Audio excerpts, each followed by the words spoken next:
Hey everyone, I thought I'd add a lesson up here for the subject of finger balance in the left hand and what that is. So like the phrase describes balance, you want to feel like that whatever finger you're using on the cello, that the weight of your hand is balanced over just that finger.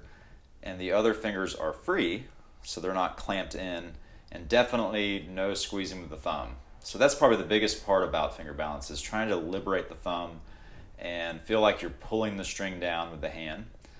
A lot of teachers will teach to keep all the other fingers depressed as well. I think this might help develop some strength and structure for the hand, but eventually you want to get to a point where those fingers can be free to free up things like vibrato. Is very important. So finger balance has to do with pulling the string down, not squeezing with your thumb, and then when you get done playing with a finger and you go to a different finger, to alleviate the previous one and rebalance your weight on the finger that you're using. This becomes really important when you start playing in extended position or using the open hand shape. When you extend up to 2, alleviate that first finger so it's free now. And where we've rebalanced the weight over second finger, and then hopefully fourth finger will be a nice whole step, and this will help you play in tune. So when you're playing that finger pattern, 1, extended 2, 4, pivot around your second finger and balance the weight over whatever finger you're using. So I'm going to have a kind of a zoomed in shot and rotate so you can see my left hand from the angle of my fingertips.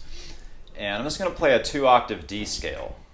And just take note of what my thumb's doing and how my fingers look when I play.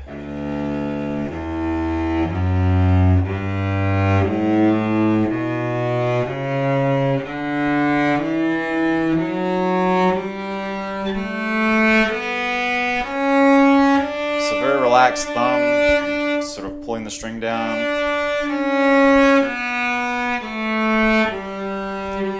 Notice that my other fingers they're touching the string, but they're free to move if I needed them to. And if I wanted to do vibrato, I would have a lot of freedom of movement in the hand.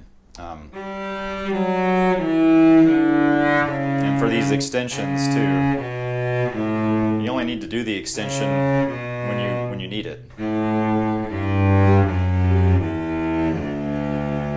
So I think just promoting less tension in the hand is one of the best reasons for thinking about finger balance. But also, when you have chromatic passages,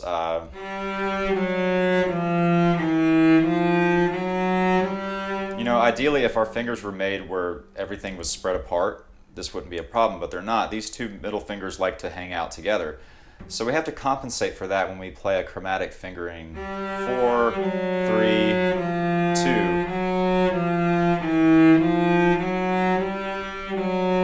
And if your thumb is relaxed and you're not squeezing, then we can allow the finger to be a little flexible. We're headed to 2 and we can spread it out a little bit.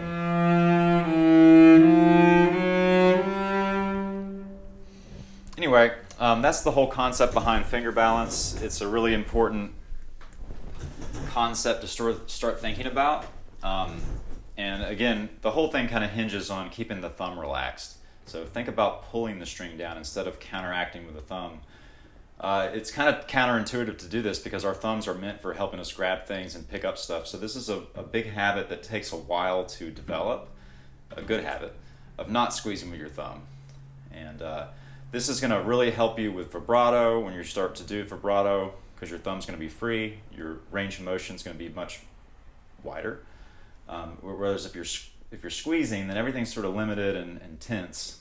And then shifting too. You start relaxing your thumb, your shifting is really going to open up on the cello. So hope you found this video about that concept valuable, and let me know if you have any questions. Thank you.